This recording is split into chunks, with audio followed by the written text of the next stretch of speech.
chegou a hora. Falar de hora importante, hora importante. Após 4 derrotas seguidas, o Vasco vai a Salvador enfrentar o Bahia no domingo. Vasco. Vai ter trabalho. Torcer pro Vasco? Vai ter trabalho. Porque o Bahia tá comigo ali na... Mas o Bahia também não quer, Fernando.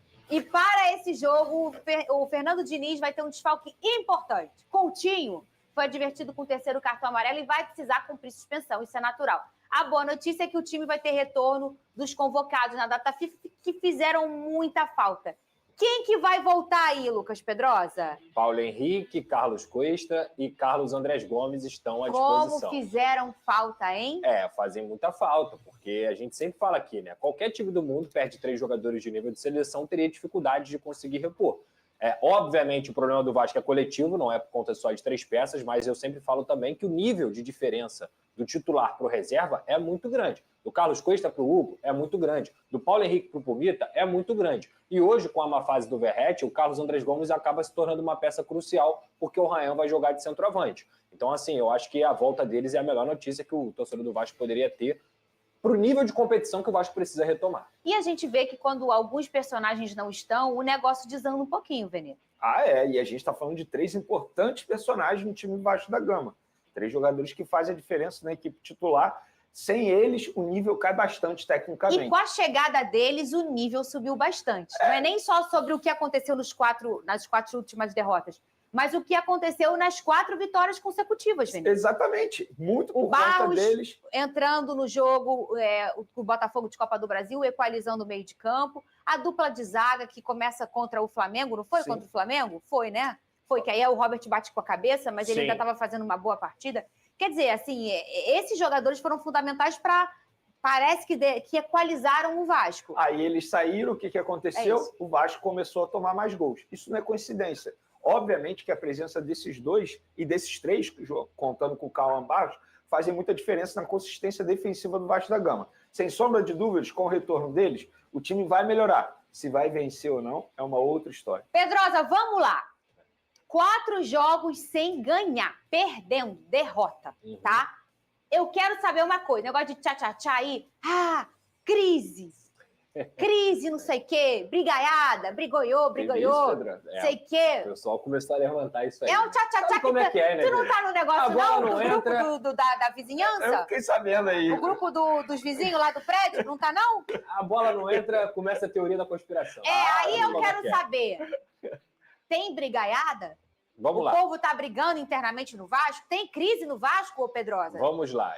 Eu acho que é importante a gente explicar isso, né? Porque, logicamente, quando um time perde 4 seguidas depois de ganhar 4 seguidas, você se pergunta, alguma coisa aconteceu. O técnico perdeu o vestiário, os jogadores não estão querendo, até porque a postura do Vasco dentro de campo é uma postura realmente que chama atenção. Eu falei sobre isso aqui. Não é só uma questão tática, coletiva e técnica, é uma questão de postura também. E aí, obviamente, eu fui procurar saber, porque é uma pergunta honesta do torcedor. O torcedor se pergunta realmente o que aconteceu. E, cara, o que eu posso trazer para vocês é que qualquer tipo de insinuação de que há crise nas lideranças do Vasco da Gama, ela não procede. Respeito à opinião, à informação de todos os colegas que podem cobrir o Vasco da Gama, mas se há alguém insatisfeito dentro do grupo, pelo que eu apurei não só com a parte do clube, mas também com as minhas informações e as minhas entradas em relação a esse grupo de jogadores, logicamente não há nenhum tipo de crise entre os líderes. Pode ter um jogador aqui que não está jogando, pode ter outro jogador aqui que não está jogando, que está insatisfeito. Mas assim, se o jogador que não está jogando não estiver insatisfeito, tem alguma coisa errada com ele. Ele está acomodado. Então, obviamente, o que eu posso passar para vocês aqui é que não tem crise. Há uma detecção que a postura, a linguagem corporal desses jogadores mudou. Há também parece uma zona de conforto depois deles terem conseguido os 42 pontos, mas eles têm todo o respaldo possível da diretoria, eles estão com o salário em dia, eles estão com os voos fretados acontecendo, o Vasco freta voo para justamente você ter uma recuperação melhor. A estrutura do CT tem melhorado, tudo que é para dar suporte para esses atletas está sendo dado. E o respaldo do Fernando Diniz junto à diretoria ainda é muito grande. A diretoria não tem problema de trocar quando tiver que trocar. Trocou o Rafael Paiva, trocou o Carille. O que eu apurei é que hoje a detecção não é essa, muito pelo contrário. O Fernando Diniz conseguiu colocar o Vasco numa situação que era uma situação confortável realmente, de ter saído do Z4 para poder buscar uma vaga na Libertadores, de estar numa semifinal de Copa do Brasil. Mas a detecção dentro do São Januário é o seguinte: temos que trabalhar. Temos que voltar a jogar da forma como a gente vinha jogando, principalmente no quesito atenção, postura e brigar por cada bola, porque essa detecção foi feita. Mudou muita coisa, Fernanda, dos últimos 4 jogos depois de ter conseguido 4 vitórias? Ninguém levantou que tinha crise, ninguém levantou que tinha problema, não mudou. A questão é, realmente, os resultados que aconteceram foram resultados muito ruins, tirando o jogo contra o São Paulo, que eu já falei aqui, mas Juventude, Grêmio e Botafogo foram muito ruins, mas hoje não há crise em liderança de elenco, não há crise com o Fernando Diniz, muito pelo contrário. A gente vê toda hora aí que quando tem folga, os jogadores se reúnem. Piton, Verrete, Coutinho, Garré. São bem amigos. São bem amigos. O Barros e o Ryan são amicíssimos. Todos são muito amigos e todos são acolhidos ali dentro. A questão é, o resultado não vem, começam as teorias. Mas a minha informação não é essa. O trabalho continua, todos sabem, inclusive tendo reuniões frequentes, que a postura precisa mudar. Lá dentro tem tido um choque de ordem, uma cobrança. Imagina o Diniz, né? Lógico, e não só do Diniz, mas também da diretoria, do Pedrinho, do Admar Lopes, do Felipe, todo mundo que está ali dentro. Então, hoje, o que se espera é uma mudança de postura. O que tem preocupado a diretoria não é o resultado em si, é a mudança de postura que tem que acontecer. Então, a minha informação é, não tem crise, o trabalho continua e agora vai ser ainda mais intensificado para sair dessa situação. A verdade é que 4 derrotas seguidas no Vasco é igual fumar no posto de gasolina. Entendeu? O povo vai lá fumar para negócio... Vum, bum, bum. Quem ama o Vasco não pode, gente. Perdeu, não tá legal? Não. Você acha que o Diniz tá achando normal? Tu acha que ele não vai fazer nada? Você acha que o grupo tá confortável? Claro que não, gente. Então, às vezes, tem umas coisinhas, umas faíscas que vira labareda à toa. Não, olha aí, ó. Por exemplo, eu não tenho essa informação, não sei se o Pedrosa tem. Supondo que eles tivessem uma reunião por conta disso.